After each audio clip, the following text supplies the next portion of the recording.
तो ये रहे स्टूडेंट क्लास 12th हिंदी के तीन ऐसे महत्वपूर्ण गद्यांश जो आपके बोर्ड एग्जाम में लगभग हर साल पूछे जाते हैं। Hello students, welcome back to my channel secret topper. तो अगर आप भी इस बार हो क्लास 12th में और आप भी हिंदी में 10 नंबर बिल्कुल कंप्लीट करना चाहते हो ना, तो आज की इस वीडियो को शुरू से लेकर लास्ट तक देख लेना, क्योंकि मैं आपके लिए लेकर आया हूं क्लास 12th हिंदी के तीन ऐसे गद्यांश जो आपके बोर्ड एग्जाम में बार बार रिपीट होते हैं। अगर आपने इन तीन गद्यांशों को पढ़ लिया ना और जैसे मैं बताऊंगा अगर वैसे लिखकर आ गए बोर्ड एग्जाम में, तो आप गद्यांश में 10 में 10 लेकर आओगे, कोई काट ही नहीं सकता। और तीन गद्यांश मैं आपको बताऊंगा तीन अलग अलग चैप्टर के। अगर इनको पढ़ लिया तो भैया इससे बाहर कुछ नहीं आने वाला। माहौल बदल देंगे 2026 में और हिंदी में 100 में 95 प्लस लेकर आएंगे, ये मेरा वादा है। आप लोग बस वीडियो को लाइक कर देना और चैनल को सब्सक्राइब करके हमारी छोटी सी फैमिली को थोड़ा बड़ा कर देना। बाकी हमारी जिम्मेदारी है कि हम आपको 95 प्लस इस बार बोर्ड एग्जाम में दिलवाएं, ठीक है, और दिलवाकर रहेंगे, ये गारंटी है, ठीक है। जब तक है हम नो टेंशन। चलिए एक एक गद्यांश को हम ध्यान से समझते हैं, बहुत ध्यान से समझना गद्यांश को। देखो आपको यहां से लेकर यहां तक, देखो गद्यांश 10 नंबर के आते हैं। यहां से यहां तक एक गद्यांश दिया गया, इसके नीचे 5 क्वेश्चन है, पांचों का आंसर देना होगा और 10 नंबर आपको मिल जाएंगे। पहले इस गद्यांश को हम ध्यान से पढ़ते हैं, देखो ध्यान से समझना इस गद्यांश को। देखो, मातृभूमि पर निवास करने वाले मनुष्य राष्ट्र का दूसरा अंग है। देखो मैं एक एक करके तीनों गद्यांश पढ़ाऊंगा, पहले गद्यांश पढ़ो, फिर जो क्वेश्चन है उसका आंसर दो। क्वेश्चन का आंसर जो होगा ना इसी में आपको मिलेगा, और 5 क्वेश्चन रहेंगे, 2-2 नंबर के, 10 नंबर आपको मिलेगा। देखो, पृथ्वी हो और मनुष्य ना हो तो राष्ट्र की कल्पना असंभव है। पृथ्वी और जन दोनों के समन्वय से ही राष्ट्र का स्वरूप संपादित होता है। जन के कारण ही पृथ्वी मातृभूमि की संज्ञा प्राप्त करती है। मतलब हम लोग हैं तभी तो पृथ्वी मातृभूमि की संज्ञा प्राप्त करती है। हम हैं, हम लोग ही कहते हैं धरती हमारी माता है। अगर हम ही नहीं रहेंगे तो पृथ्वी को माता कौन बोलेगा भाई। आगे देखो, पृथ्वी माता है और जन सच्चे अर्थों में पृथ्वी के पुत्र है। जन का मतलब हम लोग, जन का मतलब लोग होता है। अब आपको पहचानना है कि ये किस पाठ का गद्यांश है और इसके लेखक कौन है। देखो आपने देखा होगा राष्ट्र यहां पे आया, यहां पे आया, यहां पे पूरे चैप्टर का नाम ही आ गया, राष्ट्र का स्वरूप। तो ये गद्यांश जो है हमारे राष्ट्र का स्वरूप चैप्टर का गद्यांश है और इसके लेखक हैं वासुदेव शरण अग्रवाल। आपको सिर्फ इतना याद रखना है कि किस चैप्टर के लेखक कौन है। तो राष्ट्र का स्वरूप चैप्टर, इसके लेखक हैं वासुदेव शरण अग्रवाल। देखो चैप्टर का हिंट आपको मिल जाता है गद्यांश में, बहुत रेयर केस में होता है कि किसी गद्यांश में ना मिले, नहीं तो मिल जाता है। तो देखो फर्स्ट क्वेश्चन को देखो, ध्यान से समझो। अब इन पांचों क्वेश्चन का आंसर हम इसी गद्यांश में ढूंढ ढूंढ कर लिखेंगे। देखो फर्स्ट क्वेश्चन हमारा क्या है कि उपयुक्त गद्यांश के पाठ और लेखक का नाम लिखिए। भैया पाठ का नाम, राष्ट्र का स्वरूप, लेखक का नाम वासुदेव शरण अग्रवाल, 2 नंबर कंप्लीट। दूसरा, रेखांकित अंश की व्याख्या कीजिए। इतने का आपको व्याख्या करना है, पृथ्वी माता है और जन सच्चे अर्थों में पृथ्वी के पुत्र हैं। इतने का आपको अपने शब्दों में व्याख्या करना है, थोड़ा चेंज वेंज करके लिख देना है, मैं अभी बताऊंगा, 2 नंबर ये भी कंप्लीट हो जाएगा। तीसरा, राष्ट्र की कल्पना कब असंभव है। तो देखो यहां पे लिखा है पृथ्वी हो और मनुष्य ना हो तो राष्ट्र की कल्पना असंभव है। बस इतना उठाकर लिख दो, 2 नंबर कंप्लीट। देखो सीधा सीधा आंसर दिया है गद्यांश में, पृथ्वी हो और मनुष्य ना हो तो राष्ट्र की कल्पना असंभव है। देखो इसमें कीवर्ड आपको ढूंढना है, जैसे इसमें कीवर्ड क्या है क्वेश्चन में, राष्ट्र की कल्पना और असंभव। तो इसी कीवर्ड को जाकर इस गद्यांश में ढूंढो, तो राष्ट्र की कल्पना असंभव सब है इसमें, तो यही वाला जहां से स्टार्ट हुआ है जहां पे एंड हुआ है उसी को उठाकर लिख दो। चौथा, पृथ्वी और जन दोनों मिलकर क्या बनाते हैं। तो देखो यहां पे लिखा है पृथ्वी और जन दोनों के समन्वय से ही राष्ट्र का स्वरूप संपादित होता है। बस इतना लिख देना है भैया, आपका नंबर कंप्लीट। देखो वही चीज है, पृथ्वी और जन दोनों के समन्वय से ही राष्ट्र का स्वरूप संपादित होता है, बस यही उठाकर लिख देना, 2 नंबर यहां पे भी कंप्लीट। पांचवा क्वेश्चन, पृथ्वी कब मातृभूमि की संज्ञा प्राप्त करती है। तो देखो यहां पे लिखा है, ये देखो, जन के कारण ही पृथ्वी मातृभूमि की संज्ञा प्राप्त करती है। देखो सारे के सारे आंसर आपको दिए गए हैं, बस कुछ करना नहीं है, सब कुछ ढूंढने से मिलेगा। अब चलो एक एक क्वेश्चन का आंसर लिखते हैं, कैसे इसको सॉल्व करेंगे वो मैं बता देता हूं अब आपको। देखो फर्स्ट वाला क्वेश्चन है, उपयुक्त गद्यांश के पाठ और लेखक का नाम लिखिए। तो जब भी आप कॉपी में लिखे ना, पहले प्रश्नोत्तर संख्या डाल देना। अब आप कहेंगे सर जी हिंदी की कॉपी कैसे लिखे बता दो, तो मैंने बता रखा है, आप लोग सर्च करना यूट्यूब पे क्लास 12 हिंदी की कॉपी कैसे लिखें शुभम लेक्चरर, आपको वीडियो मिल जाएगा, वो भी अपना ही चैनल है, फॉलो करो भैया जाके। चलो अब जब आप गद्यांश को सॉल्व करेंगे ना तो कैसे लिखेंगे, देखो इसका फर्स्ट वर्ड लिख देना मातृभूमि, डॉट डॉट डॉट डॉट करके इसका लास्ट वर्ड है के पुत्र है, इसको लिख देना। इससे ये होगा कि आपने कौन सा गद्यांश किया है, दो गद्यांश रहेंगे, करना एक ही है, आपने कौन सा किया एग्जामिनर को कैसे पता चलेगा, तो यही ट्रिक है बेटा। अब चलो फर्स्ट क्वेश्चन है, उपयुक्त गद्यांश के पाठ और लेखक का नाम लिखिए। तो हम लिखेंगे संदर्भ। देखो आप डायरेक्टली भी लिख सकते हो, पाठ का नाम, राष्ट्र का स्वरूप, लेखक का नाम वासुदेव शरण अग्रवाल, लेकिन हम इस प्रकार से संदर्भ के रूप में लिखेंगे। फर्स्ट है संदर्भ। देखो प्रस्तुत गद्यांश हमारी पाठ्य पुस्तक के गद्य भाग में संकलित एवं भारतीय संस्कृति के अध्येता डॉक्टर वासुदेव शरण अग्रवाल द्वारा लिखित राष्ट्र का स्वरूप शीर्षक निबंध से अवतरित है। देखो ये रहा लेखक का नाम, ये रहा पाठ का नाम, और 2 नंबर एग्जामिनर कर देगा रेड पेन से आपके नाम। ऐसे लो बेटा 2 नंबर कंप्लीट, ऐसे लिखोगे 2 में 2 पूरे मिलेंगे। आप वैसे भी लिख सकते हो, पाठ का नाम, राष्ट्र का स्वरूप, लेखक का नाम वासुदेव शरण अग्रवाल, वो भी सही है, मैं ऐसा नहीं कहूंगा नहीं सही है, वो भी सही है, दोनों तरह से आप लिख सकते हो। दूसरा देखो क्वेश्चन है, रेखांकित अंश की व्याख्या कीजिए, मतलब इसकी व्याख्या करनी है। पृथ्वी माता है और जन सच्चे अर्थों में पृथ्वी के पुत्र हैं। देखो हिंदी का हिंदी में व्याख्या करना है, थोड़ा बढ़ा चढ़ा के अपनी तरफ से लिख दो, नंबर मिल जाएगा। ध्यान से समझना, सीक्रेट है इसीलिए चुपके से बता रहा हूं। देखो दूसरा रेखांकित अंश की व्याख्या, जब तक किसी भूभाग पर निवास करने वाले मनुष्य भूमि को माता और स्वयं को उस भूमि का पुत्र नहीं मानते, तब तक उनमें राष्ट्रीयता की भावना उत्पन्न नहीं हो सकती। जब हम देश को अपनी माता के रूप में अनुभव करने लगते हैं, तभी हमारे हृदय में ऐसे भाव जन्म लेते हैं जिनके आधार पर राष्ट्र का निर्माण करने की इच्छा उत्पन्न होती है। बस इतना लिख दो, 2 नंबर ये भी कंप्लीट बेटा, 2 नंबर कंप्लीट, कोई काट ही नहीं सकता, लिख कर लो। तीसरा, राष्ट्र की कल्पना कब असंभव है, तो देखो लिखा है ये पृथ्वी हो और मनुष्य ना हो तो राष्ट्र की कल्पना असंभव है, तो लिख दो मनुष्य के बिना राष्ट्र की कल्पना असंभव है। ऐसे भी लिख सकते हो, मनुष्य के बिना राष्ट्र की कल्पना असंभव है, 2 नंबर। चौथा क्वेश्चन, पृथ्वी और जन दोनों मिलकर क्या बनाते हैं, तो देखो लिखा है पृथ्वी और जन दोनों के समन्वय से ही राष्ट्र का स्वरूप संपादित होता है, तो लिख दो पृथ्वी और जन दोनों मिलकर राष्ट्र का स्वरूप बनाते हैं, 2 नंबर यहां पे भी कंप्लीट। देखो बिल्कुल हलवा लगने लगा ना, बहुत इजी है भाई, कहां पड़े हो चक्कर में, कोई नहीं है टक्कर में। पांचवा, पृथ्वी कब मातृभूमि की संज्ञा प्राप्त करती है, तो देखो लिखा है जन के कारण ही पृथ्वी मातृभूमि की संज्ञा प्राप्त करती है, तो आप लोग लिख दो पृथ्वी पर जन का निवास होने पर वह मातृभूमि की संज्ञा प्राप्त करती है, 2 नंबर यहां पे भी कंप्लीट।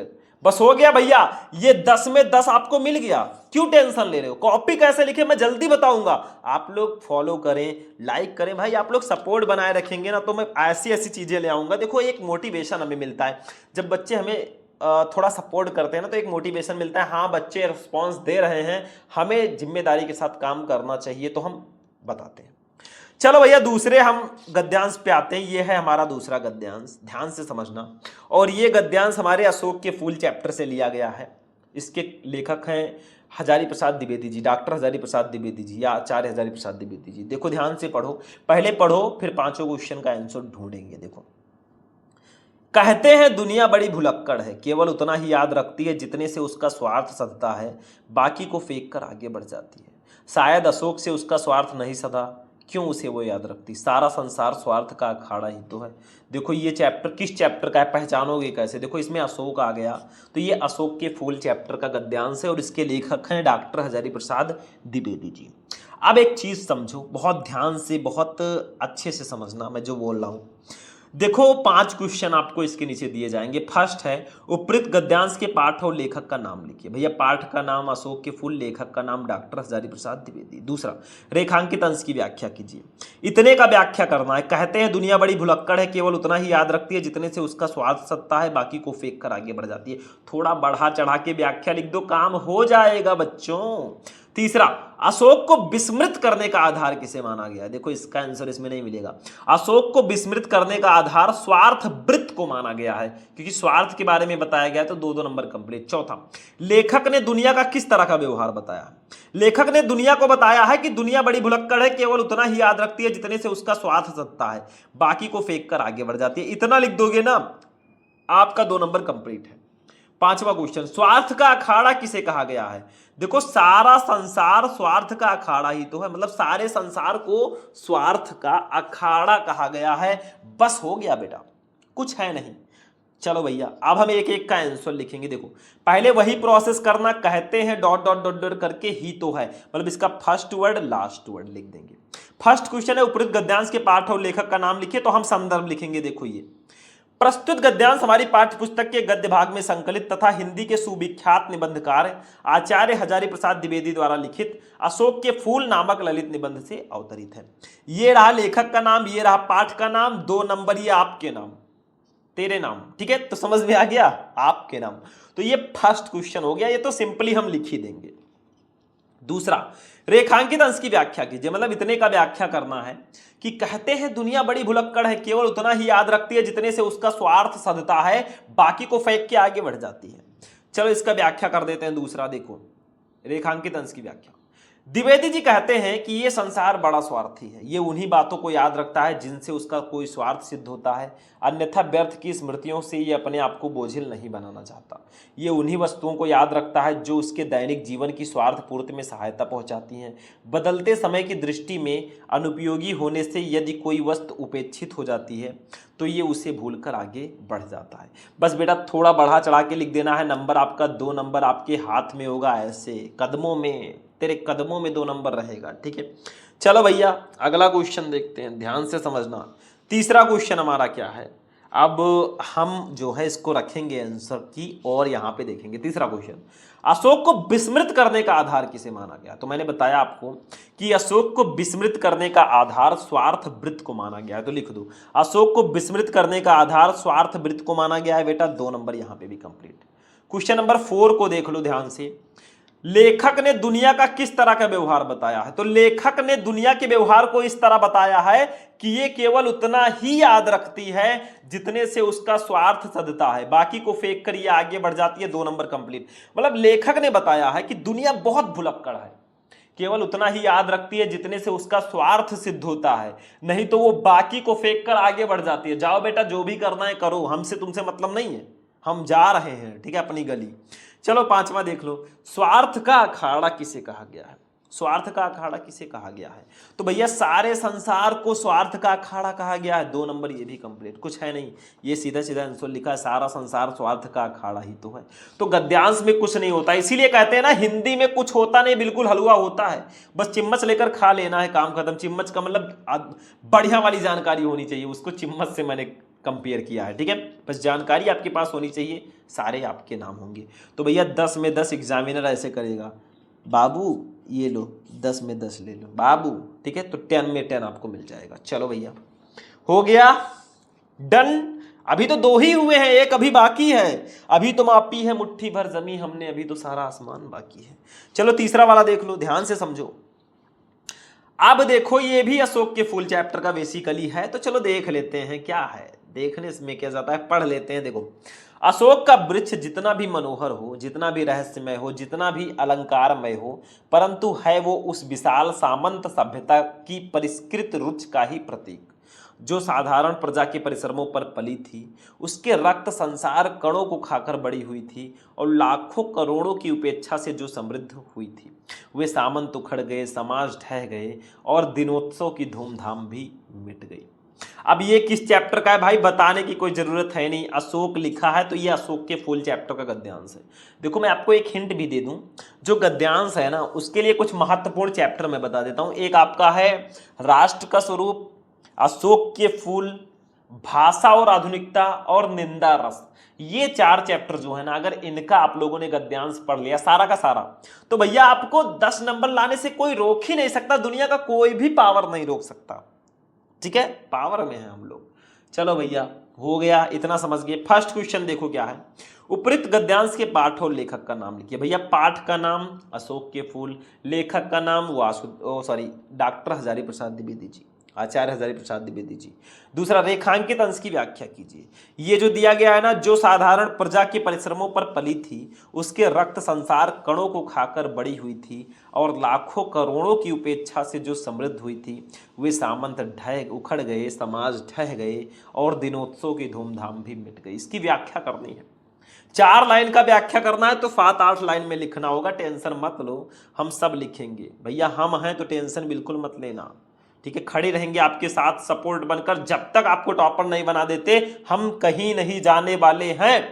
तीसरा, सामंत सभ्यता की परिष्कृत रुचि का प्रतीक कौन है? तो देखो क्या लिखा है, ध्यान से समझना। सामंत सभ्यता की परिष्कृत रुचि का प्रतीक जो है ये अशोक का वृक्ष है। देखो ध्यान से ट्रिक समझो, अशोक का वृक्ष जितना भी मनोहर हो, जितना भी रहस्यमय हो, जितना भी अलंकारमय हो, परंतु है वो उस विशाल सामंत सभ्यता की परिष्कृत रुचि का ही प्रतीक। कौन? अशोक का वृक्ष। देखो अशोक का वृक्ष जो भी हो वो उस विशाल सामंत सभ्यता की परिष्कृत रुचि का ही प्रतीक है। यानी कि यहाँ पे ट्रिक से आपको आंसर ढूंढना है। देखो कितना फंसा के बताया जा रहा है। देखो अशोक का वृक्ष जितना भी मनोहर हो, जितना भी रहस्यमय हो, जितना भी अलंकारमय हो, परंतु है वो क्या है? अशोक का वृक्ष वो विशाल सामंत सभ्यता की परिष्कृत रुचि का प्रतीक है। बस यही तो आंसर है भैया तीसरे का। ऐसे ट्रिक से कोई कोई गद्यांश होता है जो थोड़ा सा टफ होता है, वो भी पहचानना। चौथा, लाखों करोड़ों की उपेक्षा से कौन समृद्ध हुई है? तो देखो यहां पे लिखा है लाखों करोड़ों की उपेक्षा से कौन समृद्ध हुई है। तो देखो थोड़ा सा पढ़ते हैं। जो साधारण प्रजा के परिश्रमों पर पली थी, उसके रक्त संसार कणों को खाकर बड़ी हुई थी, और लाखों करोड़ों की उपेक्षा से जो समृद्ध हुई है वे सामंत उखड़ गए। मतलब सामंती सभ्यता जो है ये लाखों करोड़ों की उपेक्षा से समृद्ध हुई है। देखो वे सामंत उखड़ गए, मतलब सामंत जो है, सामंत सभ्यता जो है वही लाखों करोड़ों की उपेक्षा से समृद्ध हुई है। इस गद्यांश में सीधा सीधा आंसर कहीं नहीं दिया है, टेढ़ा मेढ़ा दिया है। आपको सिर्फ ढूंढना है और उसको लिखना है। ऐसा नहीं कि सीधा सीधा आंसर दिया है बस वही लिख दो, ऐसा कहीं नहीं है। तो ये ध्यान रखना, फंसाने वाला गद्यांश है। पांचवा, आज उस सामंत सभ्यता की क्या स्थिति है? तो देखो क्या लिखा है, वे सामंत उखड़ गए, समाज ढह गए, और दिनोत्सव की धूमधाम भी मिट गई। मतलब आज वो सामंत सभ्यता समाप्त हो गई है। अब चलो इसका आंसर लिखेंगे। जब भी इसका आंसर लिखेंगे देखो ध्यान से, पहले इस गद्यांश का फर्स्ट वर्ड अशोक का वृक्ष, फिर लास्ट वर्ड मिट गई, ऐसे कर देंगे। फिर फर्स्ट क्वेश्चन है उपयुक्त गद्यांश के पाठ और लेखक का नाम लिखिए, तो हम संदर्भ लिख देंगे। देखो प्रस्तुत गद्यांश हमारी पाठ्य पुस्तक के गद्य भाग में संकलित तथा हिंदी के सुविख्यात निबंधकार आचार्य हजारी प्रसाद द्विवेदी द्वारा लिखित अशोक के फूल नामक ललित निबंध से अवतरित है। ये हमारे लेखक हो गए, बहुत फेमस लेखक हैं, और ये हमारा रचना हो गया। ठीक है, पाठ का नाम हो गया, और भैया 2 नंबर यहाँ पे भी आपके नाम हो गया। ठीक है, तो यही होता है। देखो संदर्भ आपको एक चैप्टर का तो एक ही तरह का लिखना होता है, वैसे सारे चैप्टर के सेम होते हैं, बस लेखक का नाम, चैप्टर का नाम बदल दीजिएगा, थोड़ा उनकी जो है विशेषता, जैसे यहाँ पे सुविख्यात निबंधकार है, वहां कुछ और भी हो सकता है, तो वो आप कर दीजिएगा। दूसरा क्वेश्चन है रेखांकित अंश की व्याख्या कीजिए। मतलब इसका व्याख्या करना है, जो साधारण प्रजा के परिश्रमों पर पली थी, उसके रक्त संसार करों को खाकर बड़ी हुई थी, और लाखों करोड़ों की उपेक्षा से जो समृद्ध हुई थी, वे सामंत उखड़ गए, समाज ढह गए, और दिनोत्सव की धूमधाम भी मिट गई। इसकी व्याख्या कर दो। तो रेखांकित अंश की व्याख्या हेडिंग डालेंगे, लिखेंगे अशोक का वृक्ष सदैव से उस सामंती सभ्यता का प्रतीक माना जाता रहा है जो किसान मजदूर जैसे साधारण लोगों का शोषण करती रही है। ये वृक्ष जिस सामंत वर्ग का प्रतिनिधित्व करता है वह सदैव आम लोगों का खून चूसकर फलता फूलता रहा है। इस वर्ग की समृद्धि का कारण आम जनता का शोषण ही रही है। इस वर्ग की समृद्धि का कारण आम जनता का शोषण ही रही है, मगर आज समय बदल गया है। साधारण जन अब अपने अधिकारों के प्रति सचेत हो गए हैं, इसलिए सामंत वर्ग की वो बादशाहत अब समाप्त हो गई है। उनके द्वारा अपने आमोद प्रमोद और मौज मस्ती के लिए आयोजित किए जाने वाले मतनोत्सव जैसे पर्वों की धूमधाम भी अब समाप्त हो गई है। बेटा 2 नंबर आपके नाम हो गया। थोड़ा बड़ा लिखना है, मैंने बताया कोई जरूरी नहीं है जो मैंने लिखा वही लिखो, थोड़ा चेंज करके भी लिख दोगे नंबर मिल जाएगा। तीसरा, सामंत सभ्यता की परिष्कृत रुचि का प्रतीक कौन है? भैया अशोक का वृक्ष, तो लिख दो सामंत सभ्यता की परिष्कृत रुचि का प्रतीक अशोक का वृक्ष है। ये लो 2 नंबर कंप्लीट। बस बाकी तीनों क्वेश्चन छोड़े जुड़े हैं, देखो ये आंसर। ठीक है, चौथा, लाखों करोड़ों की उपेक्षा से कौन समृद्धि हुई है? तो भैया लाखों करोड़ों की उपेक्षा से सामंती सभ्यता समृद्ध हुई है। 2 नंबर यहाँ पे भी कंप्लीट। मतलब जो सामंत सभ्यता है ना, वो लाखों करोड़ों की उपेक्षा से समृद्धि हुई है। लास्ट क्वेश्चन 5वां होगा, आज उस सामंत सभ्यता की क्या स्थिति है? तो भैया आज वो सामंत सभ्यता समाप्त हो गई है। मतलब देखो लिखा है सीधे सीधे, वे सामंत उखड़ गए, समाज ढह गए और दिनोत्सव की धूमधाम भी मिट गई। ये 10 में 10 नंबर जो है यहां पे भी आपको एग्जामिनर देगा। देखो भैया कोई भी चीज हो ना, हर एक क्वेश्चन को, हर एक टॉपिक को आपको ध्यान से पढ़ना है, वही काम आने वाले हैं। और बेसिकली आज का जो गद्यांश वाला सेशन है ना, क्लास 12 हिंदी 3 सबसे महत्वपूर्ण गद्यांश, वो फाइनली आज मैं करवा चुका हूँ। वीडियो कैसा लगा? बस आप लोग इस वीडियो को लाइक कर दो, चैनल पर नए चैनल को सब्सक्राइब कर लो। बाकी हम आपसे क्या कह सकते हैं। चलो ठीक है, अब हम फिर मिलेंगे किसी नेक्स्ट वीडियो में नेक्स्ट टॉपिक के साथ। तब तक के लिए बाय बाय, जय हिंद।